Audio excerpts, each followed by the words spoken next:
Hey there, y'all. This is Jack, and today we are discussing Kagurabachi, Chapter 21, Lukewarm. Interesting title for a chapter name. And before we get into this review, if you like Kagurabachi content like this, please consider subscribing. I'd greatly appreciate it. If not, hopefully I was able to entertain y'all. All right, let's jump right into the review, shall we? Because, oh boy, another great chapter from Kagurabachi. All right. Again, I am so sorry I cannot pronounce these Japanese names all that well. So again, my apologies. But Hakuri is just there, face planted on the ground, as he's just saying, you saved me from the last chapter, or yeah, last chapter with Chihiro when he saved them from the thugs, and as he's saying, that uh I don't just mean today, like I said, the second time, and then he's talking about when Chihiro absorbed the lightning from Sojo that one time that Sojo was about to blow away the whole block and Chihiro stopped it. And even the sumo guy's like, yeah, that Chihiro guy sounds pretty good. He sounds like a good guy. Kagari's like a shut up. As even Chihiro's like from that time. And we get poor Hakuri's just saying, that katana suits you. Hurry up and wipe those guys out so we can go to the Sujuchi. And yeah, even Kagari's like, wait, what? And Asuma's like, so they're after the Suzuki as well.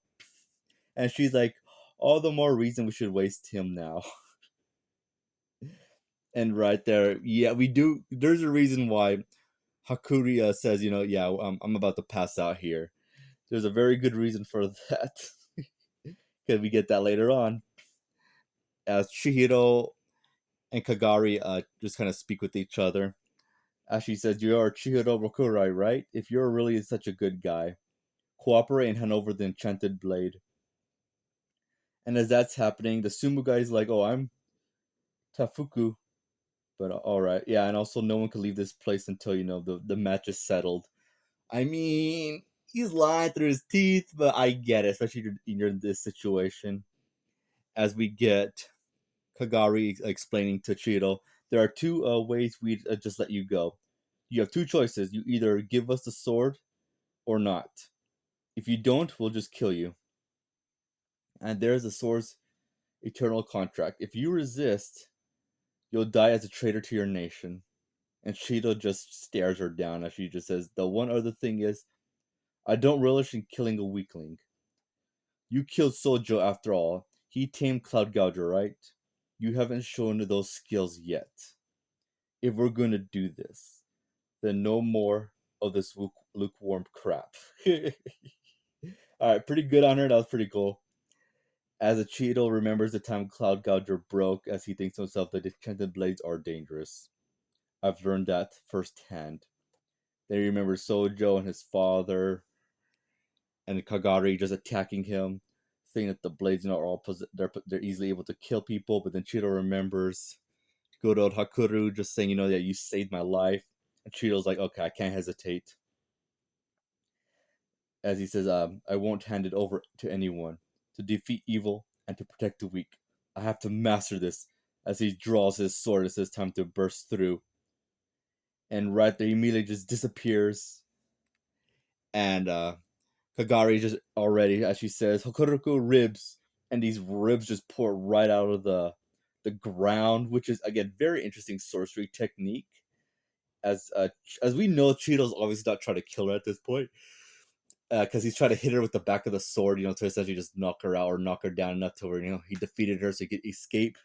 So again, very interesting on Cheeto. I don't blame him for doing this because, well, obviously, she's a good guy. She's just working for the team that they're on the same side. But again, he's a quote unquote criminal because he has an enchanted blade, and her job and her group's job is to hold on to the enchanted blades, right? So again, I can't really blame her, and she already figures out exactly what Cheeto's up to, and she more than likely left an opening behind her so Cheeto could go in for the attack. And Cheeto does go in right for the attack, and Kagari goes in, grabs the blade, and of course it's the short blade. As Cheeto goes right behind her and blitzes her and says, "How strong fighter? I know how exactly how a strong fighter would respond." He swipes right at her. She turns around, doesn't even try to block. She takes it head on, the sword hits her, and yes, we see that the blunt end hit her forehead, and she says, "You little punk." As she just points her fingers down, a bone explosion heads right towards Chihiro, but he dodges right out of the way, and she just says, "I told you, stop with this lukewarm crap. I'm fully prepared to kill you. Don't you dare hit me with your flat end of your blade. I can't do this unless you come at me for real. My life has been on the line too." And then we get Hakuri and Sumo essentially both saying freaky. And the Sumo even says, he's crazy, but he's a really good guy because he hasn't even really tried to come after me at all. I could defend myself, but it's interesting that he hasn't come right after me at all. And right there, as they're kind of thinking that the Sumo's kind of thinking to himself, that yeah, she's probably gonna give it all her all. She's more than likely gonna probably kill Chiedo because he's not really threatening her, but he's kind of diminishing her pride essentially. And as that's happening, she just says, "I'm gonna kill you," and she's about to, but then all of a sudden, yeah, Sumo realizes that poor Hakari is essentially gonna pass out because he got hit. I'm so sorry about that. He got hit by so hard by her technique, and even she says that she even pulled her punch back, and the sumo guy's, yeah, but he's more than likely pretty dang weak. And yeah, he passes out. Cheeto immediately goes in and grabs him and bolts away. And Kagari's essentially just like, yeah, they're back in the normal room. And she's like, what? Oh, she just falls forward. A sumo catches her before she falls. And she's like, where'd he go? And he's like, well, he obviously grabbed the moron and left. And she's just essentially furious at this, but she can't really stand up properly because, again, she took a direct hit to the forehead with the blunt of Chihiro's sword. So, yeah, she's pretty ticked off about this, but you know what? They know exactly what's going to happen. Chihiro's going to go to the auction, and that's where they're going to be heading to when that happens. So, we'll definitely be seeing more of her, which is pretty exciting. Then we cut to the auction house as the narration goes.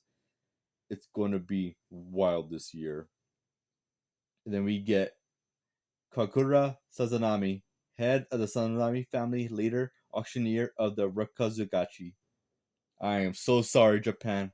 As he continues, after all, the headliner this year is this unpredicted, the Sunchi Enchanted Blade, wielded by the Swordmaster in the war, unequaled among the six sacred blades.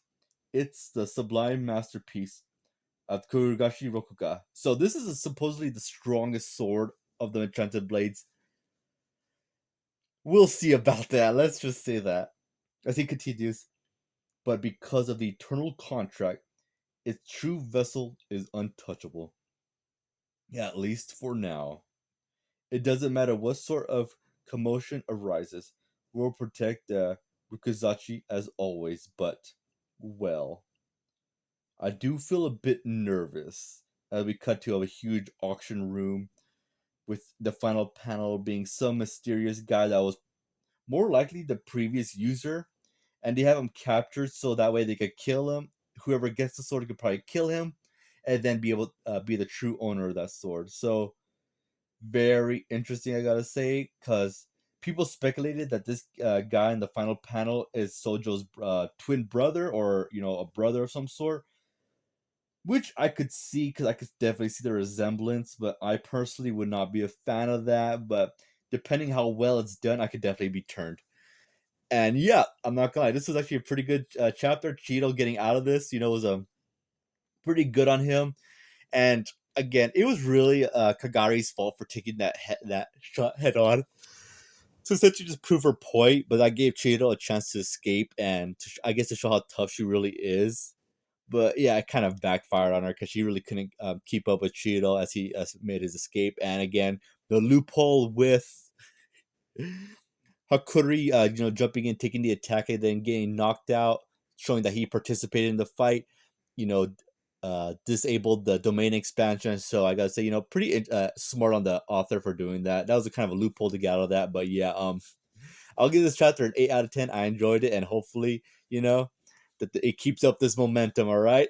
There was only really one chapter on all of Kagurabachi I didn't like, but the rest of them I think that's pretty solid. So yeah, that concludes my review. And if you did subscribe and you listen this far, I appreciate it. And if not, well, hopefully I was still able to entertain y'all. And I hope you guys have a great day and take care. Later.